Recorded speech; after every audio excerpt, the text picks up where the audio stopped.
Assalamualaikum warahmatullahi wabarakatuh. Halo sobat petani ikan lele, jumpa lagi dengan saya di channel RDM Lele Tumbuh Farm. Kali ini saya akan memberikan edukasi kepada teman-teman semua mengenai tentang cara budidaya ikan lele pembesaran dari awal tebar hingga sampai panen ya. Nah, untuk teman-teman yang baru belajar, cocok sekali dan tontonlah video saya dari awal hingga sampai akhir. Kali ini saya akan menjelaskan mengenai tentang persiapan apa saja dan hal apa saja yang harus kita lakukan ketika kita ingin budidaya ikan lele. Oke, simak dan tonton video saya dari awal hingga sampai akhir ya. Yang pertama yang harus teman-teman lakukan sebelum teman-teman memulai usaha, kalian harus ketahui ciri ikan lele yang sakit atau tidak ya. Ini sangatlah penting mengingat karena teman-teman ketika membeli bibit, apabila bibit yang kalian beli itu kualitasnya kurang bagus, besar kemungkinan kalian akan gagal di usia dini ya, ataupun baru tebar sudah terjadi kematian massal. Nah, ciri-ciri bibit yang sehat ataupun yang baik biasanya dia gesit ya, tidak menggantung dan nafsu makannya baik. Nah, ketika teman-teman ingin beli bibit, mintalah garansi, paling enggak minimal itu garansi rata-rata diberikan petani itu sekitar 3 hari ya, bahkan ada yang 1 minggu. Ya tergantung juga petani pembenihan ya. Kalau teman-teman beli bibit tempat saya itu garansinya sekitar 3 hari. Apabila ada kejadian kematian massal, teman-teman akan diganti ya, seperti itu garansi. Nah, selain dari teman-teman harus mengetahui bibit yang sehat atau yang sakit, hal yang berikutnya yang harus teman-teman ketahui adalah jumlah tebar. Nah, jangan berambisi tebar padat. Untuk teman-teman pemula, saya sarankan tebar sewajarnya saja. Kita main longgar itu jauh lebih aman dan akan mempercepat pertumbuhan dan meningkatkan efisiensi ya. Karena untuk pemula yang pertama yang harus kita dapat adalah ilmu terlebih dahulu ataupun pengetahuan. Jangan kita memburu omset yang besar ya. Kita mendapatkan omset yang kecil asalkan kita dapatkan pengalaman yang sangat berarti dan penting sekali untuk kelangsungan budidaya ikan lele. Nah, untuk teman-teman setelah teman-teman sudah mengetahui bibit ikan lele yang sehat ataupun yang sakit, yang berikutnya yang harus teman-teman ketahui adalah ukuran yang ideal untuk kalian tebar. Nah, jarang dari teman-teman yang menyampaikan hal ini. Untuk teman-teman petani pemula, saya rekomendasikan untuk bibit awal tebar atau untuk belajar ya. Teman-teman itu belilah bibit minimal ukuran 57 minimal ya. Karena ukuran 57 itu menurut saya perawatannya sudah sudah enak ya, ataupun sudah mudah, sangat mudah untuk kita rawat ya. Maksudnya minim resiko lah, walaupun bisa terjadi penyakit, timbulnya penyakit, tapi minim resiko. Nah, untuk pakan dari ukuran 57 ini pun kita bisa langsung berikan pakan -1. Untuk harga pakannya pun tidak mahal. Kalau teman-teman belinya di ukuran 35, teman-teman siap-siap beli pakan yang harganya premium ya. Harga per kilonya sekitar 25 sampai 27.000 ya. Tapi kalau teman-teman tebar di ukuran 57, teman-teman bisa berikan pakan -1 dengan harga kurang lebih sekitar 15.000 sampai 16 atau 17 tergantung dari tempat kalian ya. Nah, untuk kalian setelah sudah mengetahui ukuran yang ideal, nah ini saya sampaikan lagi untuk masa panen ya. Masa panen ukuran 57 itu berkisar sekitar 2 bulan sampai 2 bulan setengah. Tergantung, kita kembalikan lagi ke perawatan ikan tersebut ya.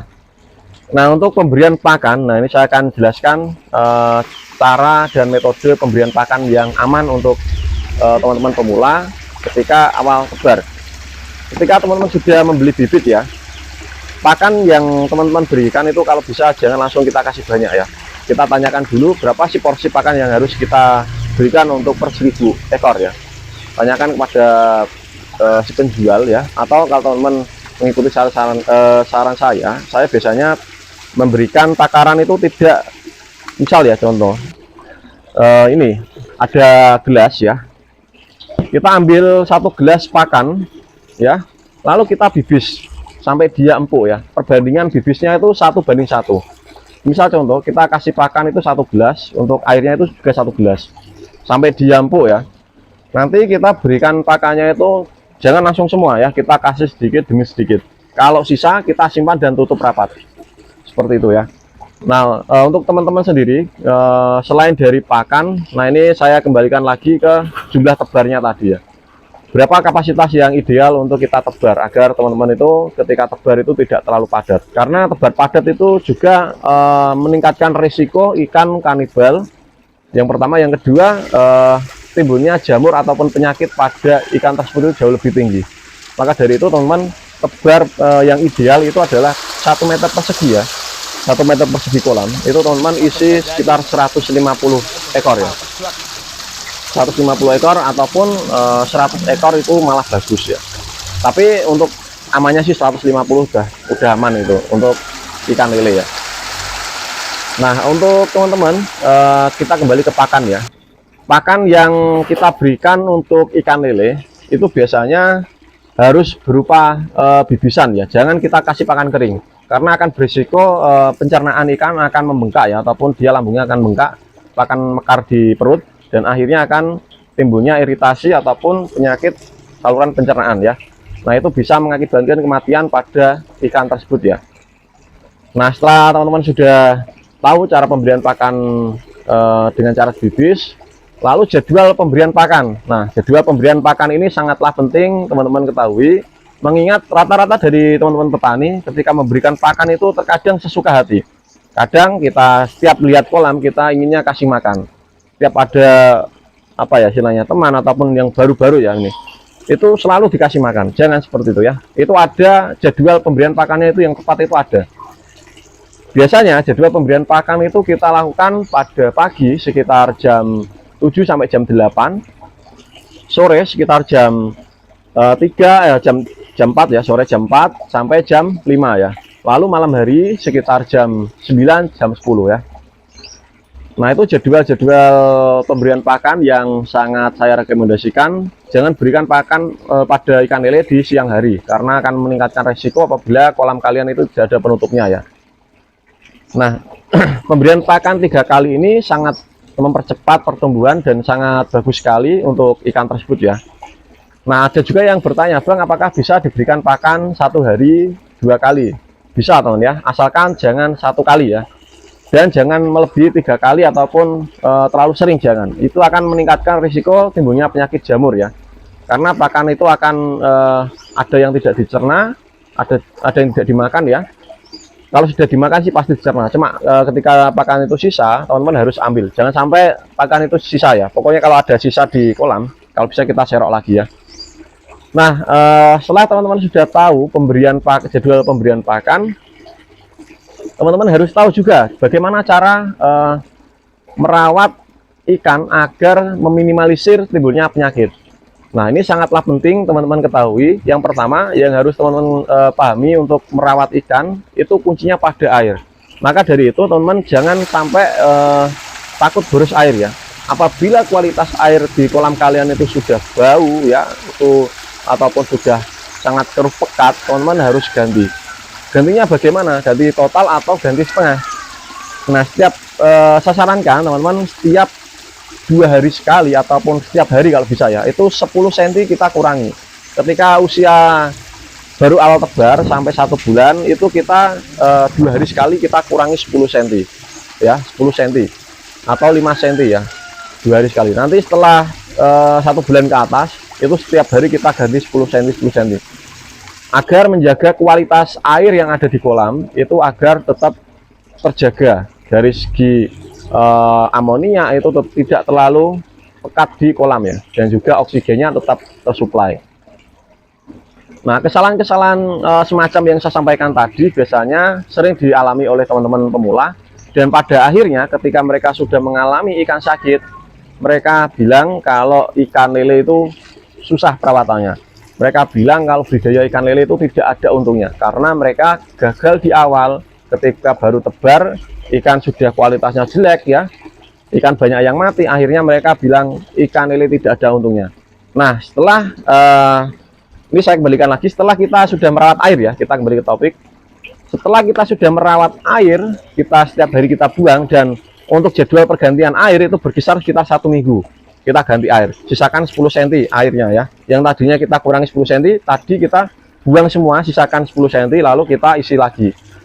Nah, teman-teman, dalam proses budidaya ikan lele, hal yang wajib yang harus kita lakukan tidak bisa tidak ya, itu adalah proses penyortiran. Nah ini penting sekali, teman-teman wajib mempunyai bak sortir. Contoh ya, kalau untuk pembenihan itu bak sortirnya seperti ini, kecil-kecil. Tapi kalau untuk teman-teman konsumsi, teman-teman beli ukuran bak sortir yang diameter lubangnya ini kan ada angkanya di sini ya. Ini ukuran 35 dan seterusnya ya. Teman-teman yang beli yang ukuran dari mulai 9, 12 ataupun ukuran LBG ataupun remaja ya, teman-teman beli yang ukuran besar ya. Nah lalu yang kita lakukan untuk sortir ini bagaimana proses penyortiran yang tepat dan aman. Proses penyortiran yang tepat dan aman teman-teman lakukan pada sore hari ya, sore hari. Dan sebelum kalian melakukan proses penyortiran, kita jangan kasih makan dari pagi sampai sore, paham ya. Misal contoh ya, hari ini kita mau sortir, sore hari pagi hari ini kita tidak sortir ya. Kita pagi hari ini kita tidak kasih makan ya, dan sore harinya tidak kasih makan. Lalu kita puasakan saja sampai 1 hari. Kita baru sortir ikan tersebut. Kita siapkan untuk kolam budidaya itu minimal kita harus punya 3 minimal ya. Jadi untuk sortir ya. Maka dari itu untuk awal tebar itu terkadang kita harus main agak padat, sekitar 150 ya, ataupun 200 ekor. Nanti setelah 2 minggu teman-teman sortir ya. Untuk kepadatan yang ketika sudah jadi itu biasanya sekitar 150 ataupun 100 ekor. Itu sudah mulai remaja ya. Nah untuk sortir sendiri ya, ini kembali lagi ke topik. Proses penyortiran itu sendiri kita lakukan pada sore hari ya. Dan untuk kalau bisa untuk teman-teman dalam penyortiran ini kita untuk airnya kalau bisa diendapkan terlebih dahulu 1 hari 1 malam ya. Kita endapkan airnya sampai siap ya. Baru misal contoh kita hari ini mau sortir, besok kemarin itu kita sudah siapkan airnya, isi air ya. Lalu sore hari kita gunakan untuk sortir. Setelah kita lakukan proses penyortiran, jangan langsung kita kasih makan. Kita tunggu selang sekitar 3 atau 4 jam kita baru bisa kasih makan ikan tersebut ya, agar proses adaptasi ikan tersebut itu jauh lebih cepat ya dan aman ya. Nah selain dari itu teman-teman, selain dari proses penyortiran, hal yang penting yang harus teman-teman lakukan dalam proses budidaya ikan lele adalah teman-teman itu harus selalu menjaga suhu pada air ya. Nah ini seringkali menjadi penyebab utama teman-teman ketika tebar bibit ya. Ini saya sampaikan lagi, ini sebenarnya saya sampaikan di awal tadi, saya lupa ya. Suhu air ini sangatlah penting. Maka dari itu ketika teman-teman tebar budidaya ikan lele, ketinggian air ini jangan sampai terlalu dangkal. Ketinggian air yang ideal itu berkisar sekitar 40-50 cm untuk awal tebar ya. Nanti setelah sudah menginjak ukuran besar, kita naikkan lagi sekitar 60 sampai 70 cm ya. Nah dengan bertujuan supaya mengurangi suhu ataupun tingkat kepanasan ketika terik matahari ya. Bagusnya itu kalau kolam itu dikasih penutup ya, bisa menggunakan kere ya, ataupun menggunakan paranit ya, terserah teman-teman menggunakan apa, pokoknya ada penutupnya. Kita tutup kurang lebih sekitar 70%, 30%-nya terbuka. Nah kalau mungkin tempat kalian itu suhunya tidak terlalu panas ya, ketika siang hari, ngeceknya itu ketika siang hari, tangan kita masukkan apabila suhunya itu agak hangat kepanasan, itu bisa berisiko ikan akan terkena moncong putih ataupun air monas ya. Hati-hati ya, banyak yang terjadinya kematian dini itu ketika suhu air itu hangat ataupun panas ya. Jangan kalau sebelum kita tebar itu kan kita siapkan air, kita cek dulu siang harinya. Apabila siang harinya itu dia agak hangat ataupun panas, kita kasih penutup. Seperti itu aja ya teman-teman ya. Nah kita kembali lagi ke awal ya. Nah setelah kita sudah melakukan proses penyortiran 4 jam, kita kasih makan ya. Dan itu kita untuk penyortiran dari awal sampai panen itu biasanya 3 kali. 2 minggu pertama, 2 minggu kedua, lalu panen ya. Nanti ada beberapa sortiran lagi yang mungkin setelah panen itu kan ada yang masih kecil ya, ada yang panen itu tidak bisa serentak teman-teman ya. Ada yang ikan lele yang masih kecil, yang mungkin ikannya sudah konsumsi sudah besar-besar ya, itu ada yang ukurannya masih remaja ya, ataupun LBG. Itu umum terjadi dan wajar ya teman-teman. Kalau beli bibit mau sebagus apapun itu nggak bisa racak, itu nggak bisa, pasti ada. Kalau ada yang bilang bisa racak ya, itu nggak mungkin. Saya jamin 100% tidak mungkin ya, 100%. Pasti disortir, itu yang namanya disortir itu pasti ada brojolannya ya. Kalau mau pingin racak semua itu nggak bisa, harus disuapin satu-satu ikannya ya, itu baru bisa racak. Tapi kalau di kolam dengan skala budidaya itu nggak bisa, pasti ada. Kalau mungkin yang disebut racak itu tingkat rata-ratanya itu dari sortiran itu 1 dan 2 itu aja. Tapi kalau yang nggak racaknya itu parah, itu biasanya ada 3 sortiran atau 4 ya, itu parah sekali ya. Nah, setelah teman-teman sudah budidaya kurang lebih sekitar 2,5 bulan ya, ataupun 2 bulan sudah masa panen. Sebelum masa panen, teman-teman harus mencari tengkulak ataupun mencari konsumen. Kalau skalanya produksinya teman-teman di bawah 5.000, saya sarankan teman-teman langsung buka apa ya, bikin tulisan jual ikan lele konsumsi. Kita jual sendiri, lalu kita juga jual ke pasar bisa ya. Dengan jual sendiri kita bisa menaikkan omset kita, ataupun hasil keuntungan kita itu kita bisa naikkan ya. Tapi kalau teman-teman dijual di tengkulak, itu harganya sangat ngepres ya. Bahkan tidak jarang ketika salah tidak disortir ya, dan banyak terjadinya kematian, itu akan mengakibatkan kerugian ya. Banyaknya teman-teman mengalami kerugian itu biasanya disebabkan karena faktor ini. Yang pertama, tidak disortir. Karena tidak disortir, ikan akan besar kecil akan bersatu dan akan memangsa yang kecil. Nah, tingkat kematian tinggi itu akan mengakibatkan kegagalan atau kerugian. Nah, yang kedua teman-teman, kematian massal yang disebabkan karena tidak merawat kualitas air tadi. Nah, pokoknya teman-teman, dari awal saya sampaikan tadi itu harus diterapkan semua di kolam agar meminimalisir terjadinya penyakit ataupun kegagalan atau kerugian ketika budidaya ikan lele. Nah, saya harap teman-teman sudah tahu dan sudah jelas dengan video saya. Dan mungkin ada teman-teman yang ingin bertanya, silakan tanyakan di kolom komentar, nanti saya akan bantu jawab ya.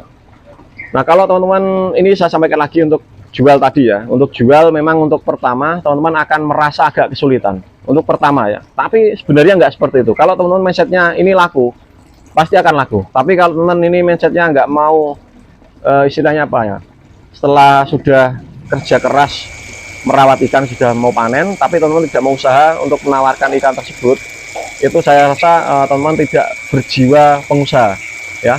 Teman-teman itu berjiwa apa ya, istilahnya untuk hobi ya, hobi ataupun untuk mengisi kesibukan saja. Kalau usaha, teman-teman pasti ketika mau masa panen akan mengusahakan ikan ini bagaimana supaya laku dengan harga tinggi. Untuk masa panen tebar itu di sekitar 1.000 ekor, kalau bisa teman-teman jual dengan marinasi, itu akan meningkatkan harga jual yang sangat tinggi sekali ya.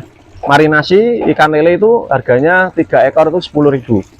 Itu dengan modal yang kita tambahin bumbu, itu kita bisa harga jual itu sekitar 30. Kalau teman-teman jual di tengkulak sekitar 22 ya, kalau saat ini ya tempat saya 22.000, selisih 8.000. Kalau teman-teman jual di pasar harganya 27.000 ya, selisih kalau dari selisih 5.000 ya, selisih 5.000 dari harga tengkulak ya. Kalau teman-teman jual dengan marinasi selisihnya 8.000.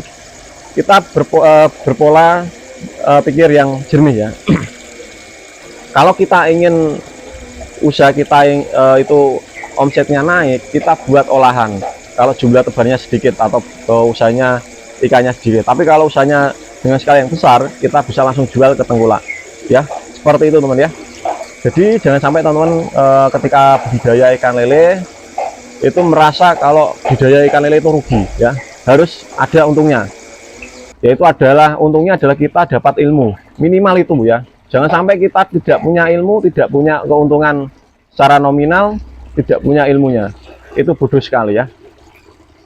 Jadi untuk teman-teman itu kita mungkin kalau di awal gagal jangan berhenti, kita dapat ilmunya, kita lanjut terus ya. Setelah kita gagal kedua, lanjut lagi, kita dapat ilmu lagi kedua. Lalu kita setelah sudah dapat ilmu-ilmu terus tadi ya, pengalaman, nanti kita akan berhasil. Ya, memang dalam usaha itu tidak mudah teman ya. Jadi kita harus tekun dan berusaha ya. Oke, sekian video dari saya, semoga video ini bermanfaat untuk sobat semua. Dan apabila ada suatu kesalahan kata, saya mohon maaf yang sebesar-besarnya kepada teman yang apabila ada perkataan atau penyampaian saya yang menyinggung hati teman-teman atau saudaraku semua yang menonton video saya yang ini ya. Salam budidaya, assalamualaikum warahmatullahi wabarakatuh. Salam sukses untuk teman-teman, semoga diberikan kesuksesan dan kelancaran dalam usahanya ya. Assalamualaikum warahmatullahi wabarakatuh. Jumpa lagi di video selanjutnya ya. Silahkan tanyakan di kolom komentar.